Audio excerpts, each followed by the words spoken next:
Olá, tudo bem com você? Meu nome é Gustavo D'Andrea e este é o meu canal. Neste vídeo falando sobre como desenvolver uma mentalidade de design. Se você é uma pessoa que tem muitas ideias, se você é uma pessoa que sente que a sua criatividade demanda expressão, você provavelmente está bem familiarizado com alguma dessas sensações que eu vou listar aqui para você.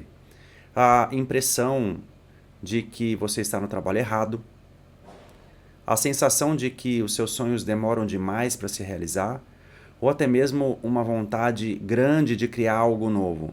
Aquela coisa de não se sentir bem numa situação parada, numa situação que não tem variação, não tem ideia nova, não tem um desenvolvimento de um projeto diferente. Então, provavelmente a mentalidade de design, ela vai te ajudar assim como me ajudou. Essas mesmas sensações que eu listei agora, eu também tive e na verdade eu tenho o tempo todo. Essa questão de ter várias ideias, de buscar coisas novas, ter curiosidade, procurar ler livros de assuntos diferentes para tentar achar novas ideias que sejam estimulantes para a criatividade. Então, nessa busca, eu acabei descobrindo um livro. A versão original dele é em inglês, né? Mas em português ele é publicado com esse título: O Design da Sua Vida. Como criar uma vida boa e feliz. Os autores são o Bill Burnett e o Dave Evans. E aí, logo no começo desse livro, eles trazem cinco ferramentas. Eles chamam de ferramentas de design, ou seriam ferramentas de como desenvolver essa mentalidade de design, e ao longo do livro eles vão explicando melhor como construir um design de vida, né? Tanto para a vida pessoal, relacionamentos, quanto para um design de uma vida no trabalho, né? Uma construção aí de carreira. E que ferramentas são essas? Então eu listei aqui essas cinco ferramentas. Eu traduzi direto do inglês, então pode ser que, se você tiver acesso ao livro na tradução em português, a tradução talvez não seja essa que eu estou passando para vocês. Eu peguei então o texto original em inglês e trouxe aqui para vocês algumas considerações dessas cinco ferramentas, tá? Então vamos ver essas ferramentas rapidamente, uma por uma, e depois em outros vídeos a gente pode desenvolver um pouco mais a temática de cada uma dessas ferramentas. Espero que você goste. A primeira ferramenta para ter um design, né, uma mentalidade de design, é a curiosidade. É a ideia de buscar novidades, buscar coisas novas, buscar assuntos diferentes.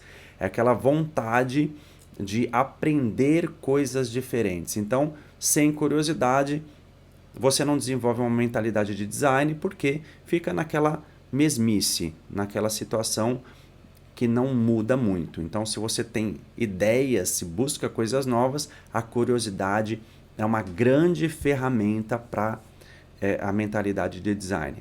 Mas tem outras quatro ferramentas aqui. O viés de ação, esse viés de ação é muito interessante, que é sempre dar preferência pela ação, preferir agir em vez de não agir, mesmo com incerteza, mesmo com imperfeição, mesmo não sabendo direito qual vai ser o resultado. Obviamente que toda ação ela vai gerar uma reação e é preciso ser responsável por tudo que vai acontecer, pelas consequências. Mas o viés de ação tem esse nome viés porque nem sempre a gente age com toda a certeza de que a nossa ação vai dar um resultado. Mas é preferir agir do que deixar de agir. Esse vídeo mesmo que você está assistindo, ele vem de um viés de ação, ou seja, eu decidi iniciar um novo canal no YouTube, já fiz isso várias vezes, e decidi então começar esse canal exatamente com esse vídeo, sem saber direito quais seriam os resultados futuros aí dessa iniciativa. Isso é o viés de ação. Então, curiosidade, viés de ação. Depois tem uma ferramenta que é o reframing. Eu traduziria mais ou menos assim: é uma reformulação de pensamentos ou de crenças que são chamadas de crenças disfuncionais ou pensamentos disfuncionais.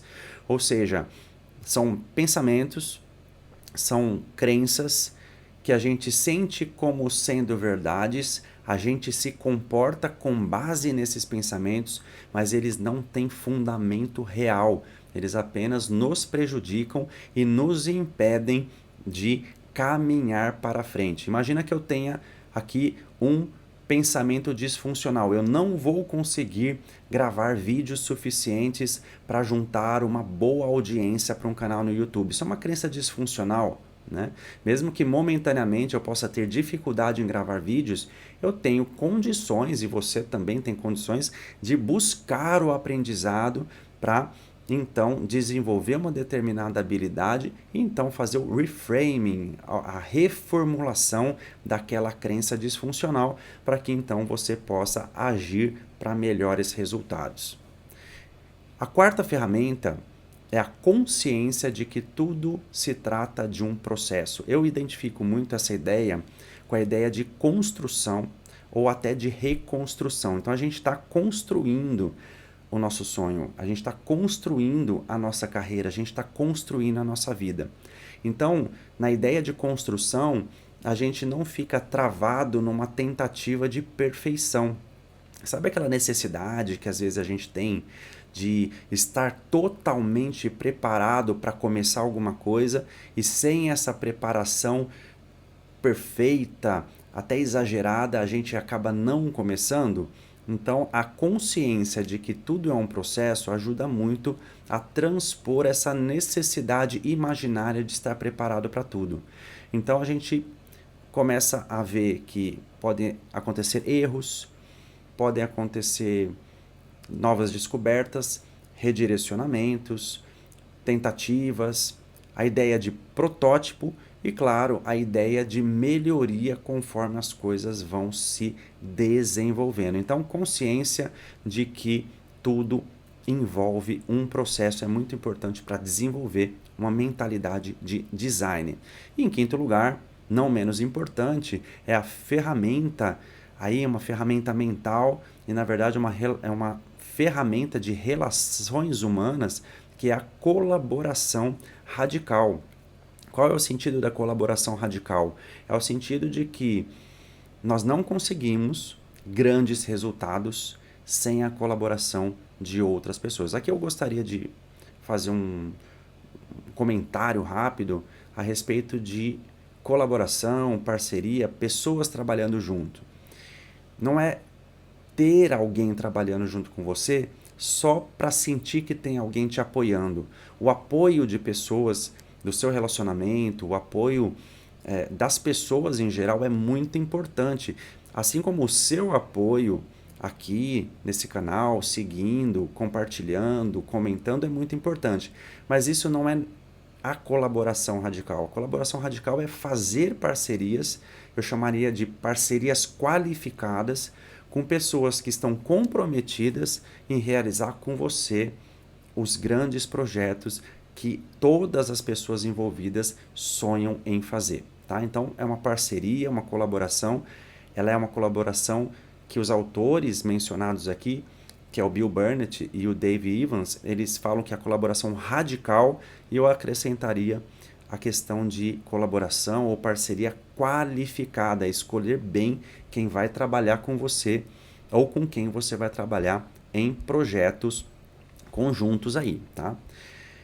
Essas 5 ferramentas, eu vou até citar elas novamente para ficar bem demarcado e para que você se lembre, que é a curiosidade, o viés de ação, o reframing, que eu traduzo como reformulação de crenças disfuncionais, a consciência de que tudo trata-se, né, de um processo, e a colaboração radical. Então, essas 5 ferramentas que o Bill Burnett e o Dave Evans trazem no livro deles, eu cito porque, em primeiro lugar, quando a gente olha para elas, entende aquilo que significa, imagina como elas podem nos ajudar, isso aconteceu comigo. Porque era um contexto, em outro vídeo eu posso contar um pouquinho mais dessa história, mas é um contexto em que eu me encontrava em determinado momento, me fez descobrir esse livro, me fez entender como trazer uma mentalidade de design para a minha vida, e aí então tive essa experiência que foi uma experiência de transformação, uma transformação real na minha caminhada.